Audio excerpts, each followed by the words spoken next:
Today I'm going to read one of my favorite stories. It's called Blueberries for Sal by Robert McCloskey.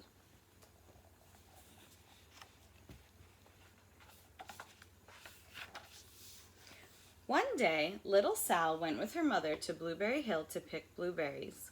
Little Sal brought along her small tin pail, and her mother brought her large tin pail to put berries in.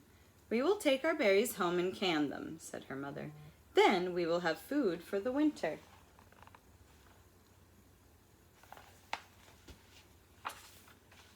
Little Sal picked 3 berries and dropped them in her little tin pail. Ka-plink, ka-plank, ka-plunk. She picked 3 more berries and ate them. Then she picked more berries and dropped 1 in the pail. Ka-plunk. And the rest she ate. Then little Sal ate 4 blueberries out of her pail.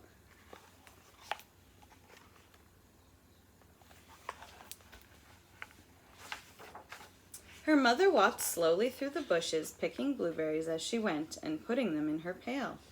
Little Sal struggled along behind, picking blueberries and eating every single one.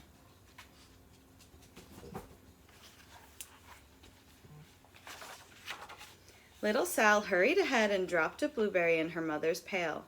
It didn't sound ka-plink because the bottom of the pail was already covered with berries. She reached down inside to get her berry back.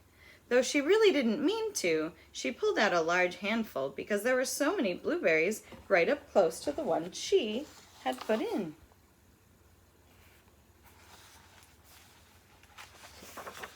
Her mother stopped picking and said, "Now, Sal, you run along and pick your own berries. Mother wants to take her berries home and can them for next winter."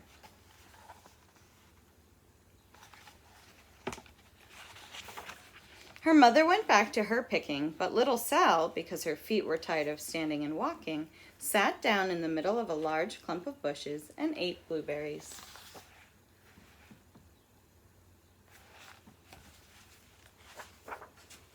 On the other side of Blueberry Hill, Little Bear came with his mother to eat blueberries.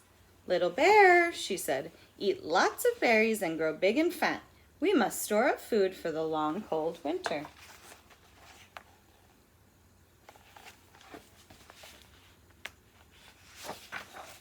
Little Bear followed behind his mother as she walked slowly through the bushes eating berries. Little Bear stopped now and then to eat berries. Then he had to hustle along to catch up.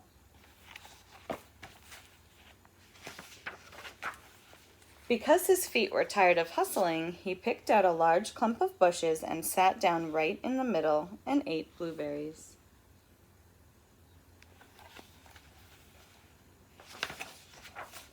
Over on the other side of the hill, little Sal ate all of the berries she could reach from where she was sitting. Then she started out to find her mother.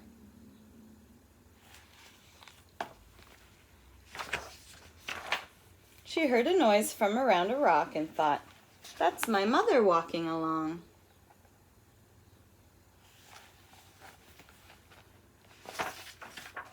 But it was a mother crow and her children, and they stopped eating berries and flew away, saying, "Caw, caw, caw." Then she heard another noise in the bushes and thought, "That is surely my mother, and I will go that way."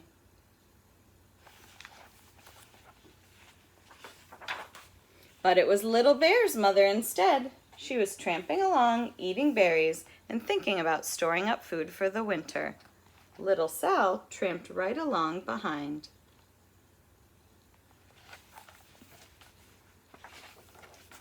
By this time, Little Bear had eaten all the berries he could reach without moving from his clump of bushes. Then he hustled off to catch up with his mother. He hunted and hunted, but his mother was nowhere to be seen.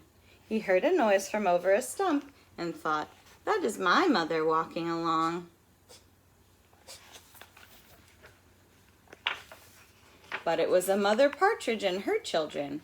They stopped eating berries and hurried away. Then he heard a noise in the bushes and thought, "That is surely my mother. I will hustle that way."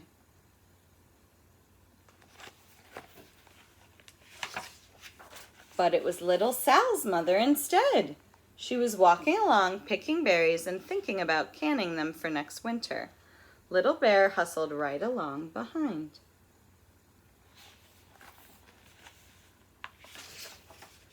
Little Bear and Little Sal's mother and Little Sal and Little Bear's mother were all mixed up with each other among the berries on Blueberry Hill.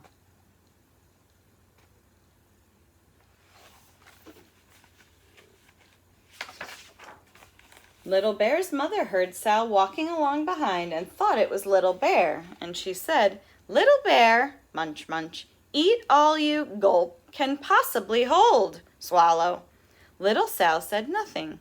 She picked 3 berries and dropped them ka-plink, ka-plink, ka-plunk in her small pail.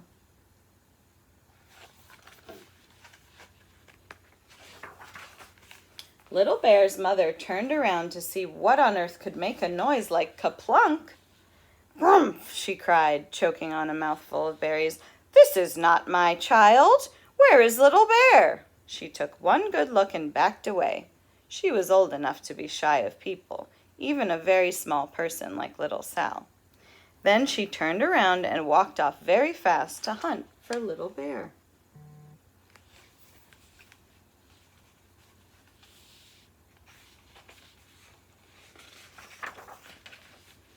Little Sal's mother heard Little Bear tramping along behind and thought it was Little Sal. She kept right on picking and thinking about canning blueberries for next winter.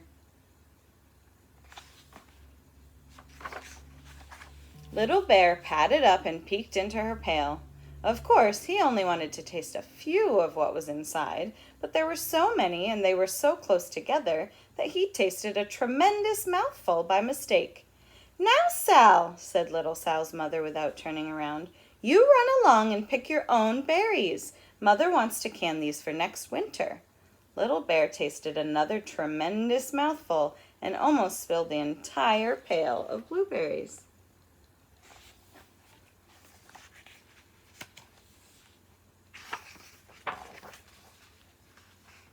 Little Sal's mother turned around and gasped, "My goodness, you are not Little Sal. Where is my child?" Little Bear just sat munching and swallowing and munching and licking his lips. Little Sal's mother slowly backed away. She was old enough to be shy of bears, even very small bears like Little Bear. Then she turned and walked away quickly to look for Little Sal.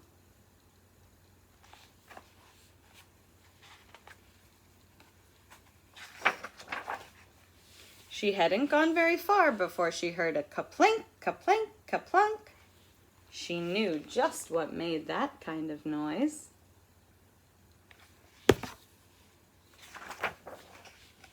Little Bear's mother had not hunted very long before she heard a hustling sound that stopped now and then to munch and swallow.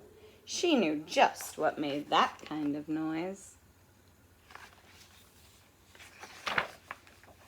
Little Bear and his mother went home down one side of Blueberry Hill, eating blueberries all the way and full of food stored up for next winter. And Little Sal and her mother went down the other side of Blueberry Hill, picking berries all the way, and drove home with food to can for next winter. A whole pail of blueberries and 3 more besides.